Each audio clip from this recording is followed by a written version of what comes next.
Sean Meyers now joined by the head coach of the Norwin Knights girls basketball team, Brian Brozeski, as his team back in the 6A postseason. Coach, thank you for doing this. Congratulations on getting back to the playoffs once again. I know there always has to be a different level of excitement when you get ready for postseason basketball. Yeah, it definitely is a different level. You know, the regular season's always nice, especially as you start winding down, getting close to the end of section play, wrapping up. You know, the regular season, going against your rivals, always a thrill. But there's nothing like getting into the playoffs and now trying to take the next step. And everything means it just a little bit more when you're in the playoffs.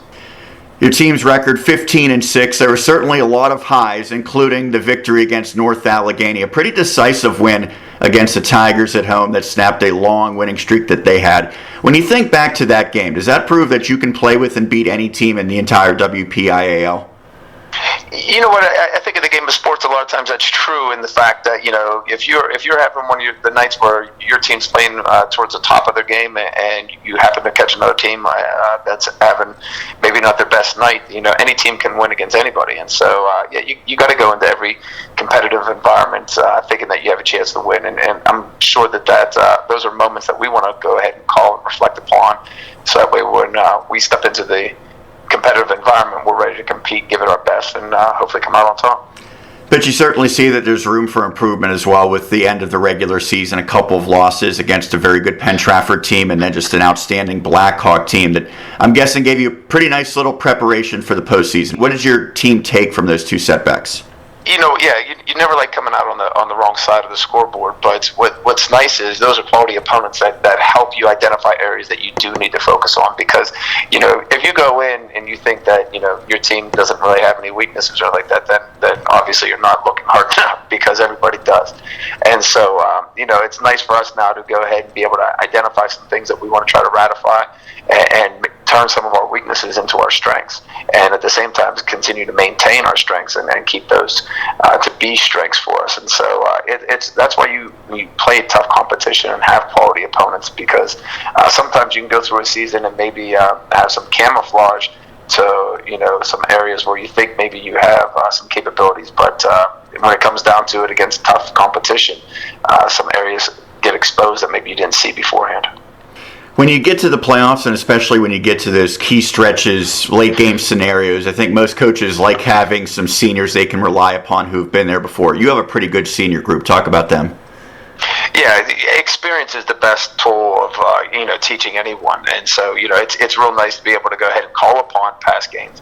But when you're able to sit down and you're looking in the eyes of seniors that have been in these moments and know how to handle, you know, the crowd noise and the scenarios where things don't work out, you know, this might be our last game type thing. It brings that extra focus in, but they know how to handle it the correct way. And so, you know, experience is a great educator, and so we're really lucky to have the type of experience we do on our bench. Talking to Brian Brozeski, head coach for the Norwin girls. So it has been a lot of low-scoring affairs this season for the Knights. I know you always play some good defense, but it seems even more extreme this year.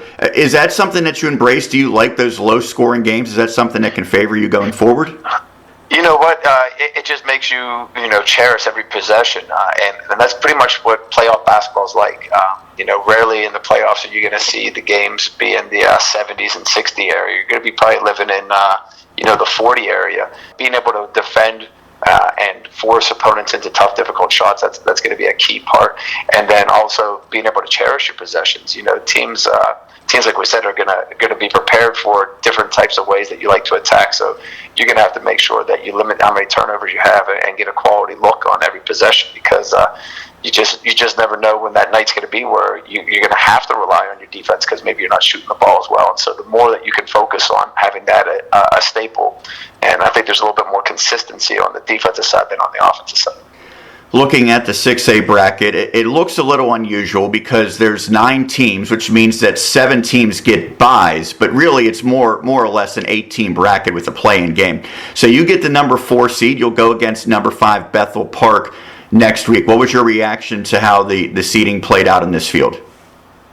You know what? It was really tough for me to have a reaction, because the way everything did play out. We're in the middle of a game, and I think it was right before we're getting ready to tip off, and our athletic director comes over, informs us that the brackets came out and we have Bethel, but I didn't really have much time to reflect upon it because here I am getting ready to tip off against Blackhawk, so all of our focus was kind of there. And honestly, it wasn't really till like maybe a couple hours ago that I got a chance to kind of like digest everything about the playoffs, because we're still trying to analyze our performance from last night before we start moving forward and working towards preparing for the playoffs. And so you go from playing Black Hawk to playing the Blackhawks of Bethel Park, the number 5 seed. Obviously, when it's down to just 9 teams, every team in the bracket's going to be good. But what stands out about them? You know what? Their grit and their determination. What I've been able just to see of them so far is how hard they play the game. That's a program that's it's been around, and they're always known as a program that produces quality players. So they're going to have people that handle the ball well. They know their defensive responsibilities. They can play multiple defenses, and they have the capability of scoring all over the court. That means, from 90 feet, they can get in the transition game. From the half-court set, they can beat you at the perimeter, and they can beat you in the post game.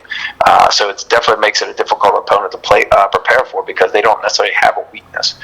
They can do a little bit of everything, which makes them versatile, because, on any given night, one of those areas can be hot. So you got to be willing and able to make the adjustments in-game and be prepared for those in-game adjustments.